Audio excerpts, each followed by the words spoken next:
esta clase con audio prefiero empezar explicando este esquema para que después ustedes lean y analicen las definiciones que están en las siguientes 3 transparencias que les van a ser útiles para comprender el resto de la clase.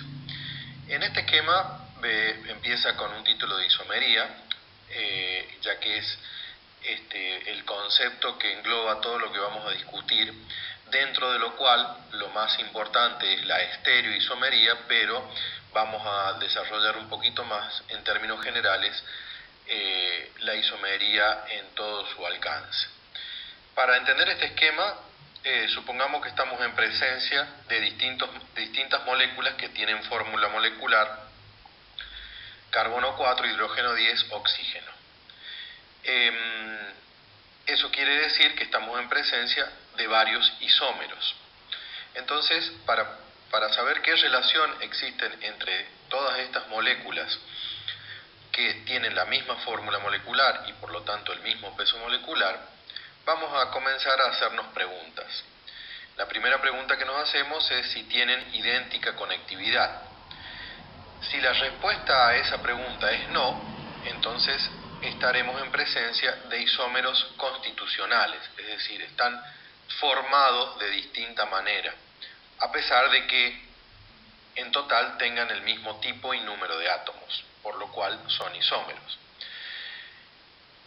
Estos isómeros constitucionales, para poder diferenciarlos aún más, tenemos que preguntarnos si tienen idénticos grupos funcionales. Si la respuesta es no, estaremos en presencia de isómeros de grupo funcional, como por ejemplo los dos estructuras que están a la izquierda de la transparencia, que corresponden a butanol y a éter etílico.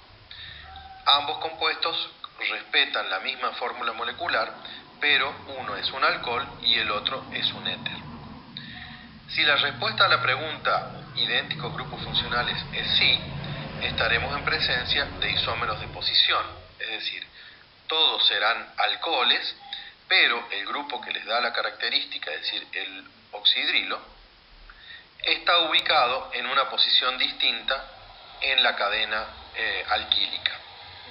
Acá tenemos el N-butanol o 1-butanol, el 2-butanol y el 2-metil-1-propanol.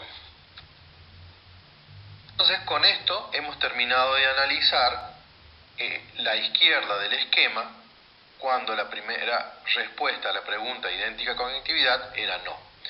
Ahora, si la respuesta a esa pregunta es sí, estaremos en presencia de estereoisómeros, es decir, aquellos isómeros que tienen idéntica conectividad, pero los átomos en el espacio están ubicados en forma distinta.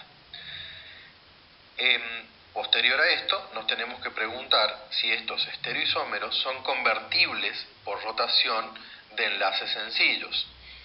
Si la respuesta es no, quiere decir que estamos en presencia de isómeros configuracionales. Estos isómeros configuracionales pueden ser imagen especular uno del otro o no. Si el caso es no, estaremos en presencia de diastereoisómeros, donde podemos dar como ejemplo dos alquenos, uno cis y uno trans, es decir, los sustituyentes sobre el doble enlace están del mismo lado, que sería el caso del cis, o están de distinto lado, sería el caso del trans. Si la respuesta a que si son imágenes especular es sí, estaremos en presencia de enantiómeros, cuyo diferencia es que son efectivamente imagen especular uno del otro y no son superponibles. Este concepto lo vamos a desarrollar más adelante porque es muy importante. Si la respuesta si son convertibles por rotación de enlaces sencillos es sí, estamos en presencia de conformeros. El ejemplo más sencillo de dar es el que ya hemos visto cuando estudiamos alcanos, en donde un enlace simple rota para dar conformaciones anti o sesgadas o eclipsadas, o en el caso de los cicloalcanos, dar una silla o otra en un equilibrio. Todos esos estructuras son conformes entre sí.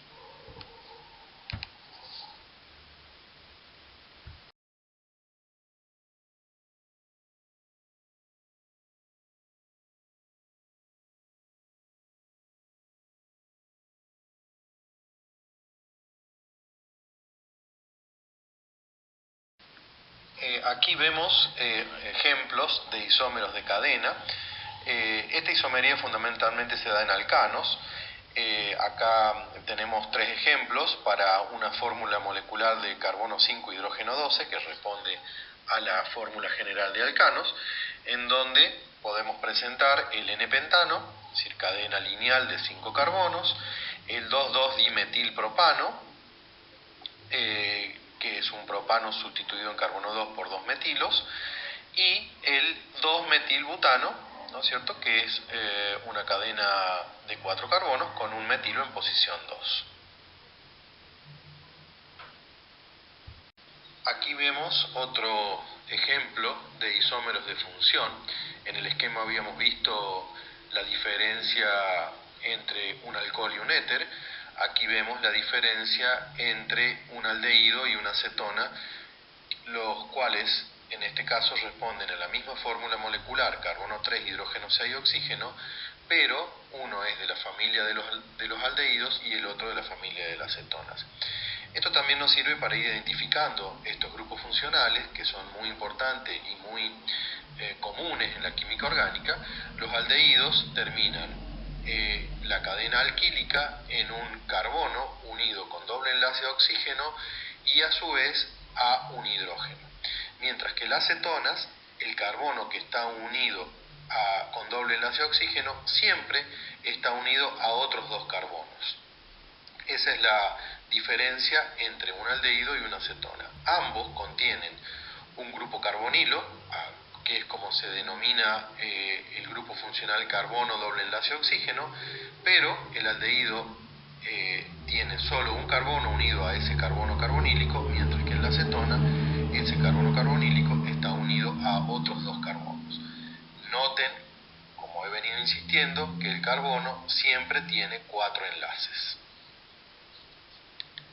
Otra característica que vale destacar en este punto es que el carbono carbonílico, es decir, el carbono que está unido con doble enlace al oxígeno, tiene hibridación sp2, por eso es que puede formar este doble enlace. Siempre que un carbono forma un doble enlace, tiene hibridación sp2. Aquí en la filmina 7 tenemos algunos ejemplos más de isómeros de función. Tenemos un alfa hidroxialdehído y un ácido carboxílico. Ambos responden a la fórmula carbono 3, hidrógeno 6, oxígeno 2, solo que uno es justamente un aldehído que en el carbono adyacente al carbono carbonílico, al cual normalmente se le llama carbono alfa, se encuentra unido un grupo hidroxilo. Mientras que el ácido carboxílico contiene en su extremo un carbono con doble enlace a oxígeno que además tiene unido un grupo hidroxilo. Esta es la característica fundamental de los ácidos orgánicos, llamados ácidos carboxílicos, pero como vemos son isómeros de función de los alfa hidroxialdehídos. Abajo, nuevamente, tenemos dos ejemplos de isómeros de función entre un alcohol y un éter. La diferencia entre el alcohol y el éter es que en el alcohol el grupo hidroxilo está libre, en cambio en el éter el oxígeno hace de puente entre dos grupos alquílicos, en este caso entre un grupo 2-propil y un grupo metilo. Aquí vemos ejemplos de isómeros de posición, en donde el mismo grupo funcional está ubicado en una posición diferente en una cadena hidrocarbonada. En este caso, el 1-bromopropano y el 2-bromopropano responden a la misma fórmula molecular, carbono 3, hidrógeno 7, bromo, pero el halogenuro ocupa una posición distinta en cada caso. En el ejemplo de abajo tenemos cicloalcanos, el cis 1,3 dimetilciclohexano y el cis 1,4 dimetilciclohexano. En estos dos ejemplos, la diferencia es que los sustituyentes metílicos ocupan distintas posiciones relativas en el ciclo, pero ambos guardan o responden a la misma fórmula molecular carbono 6, hidrógeno 16.